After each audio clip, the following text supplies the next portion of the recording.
قریب صورتحال ہے کہ ایک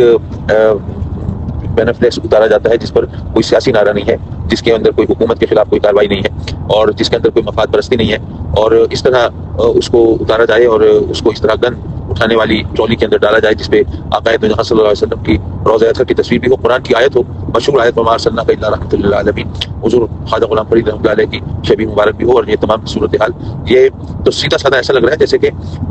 پرووک کرنے کی کوشش کی جا رہی ہے، اشتعال انگیزی کی کوشش کی جا رہی ہے، چنگاری دکھانے کی کوشش کی جا رہی ہے اور نان ایشو کو ایشو بنانے کی کوشش کی جا رہی ہے۔ شاید ان لوگوں کے ذہن میں کچھ ایسا ہے کہ اس وقت ملک کے اندر کوئی ایسی بات لانا چاہتے ہیں جو چاہتے ہیں کہ عوام کی توجہ ہے وہ ان چیزوں کی طرف رہے اور ان چیزوں کی طرف نہ جائے، لیکن بہرحال یہ انتہائی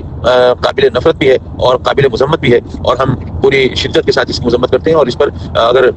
حکومت کی طرف سے اور کنسرنڈ اتھارٹیز کی طرف سے اگر کوئی سودی افیکٹ نہ آیا اور کوئی زخموں پہ مرہم نہ رکھا گیا اور دکھی دلوں کی تسکین کا سامان نہ کیا گیا، تو اس کا مطلب سیدھا سادہ یہ ہے کہ وہ یہ چاہتے ہیں کہ یہاں پر کوئی ہنگامہ ہو، کوئی فساد ہو، کوئی خونریزی ہو، کوئی فائرنگ ہو اور کوئی جنازے اٹھیں اور نہ جانے کیا کیا مقاصد ہو سکتے ہیں۔ بہرحال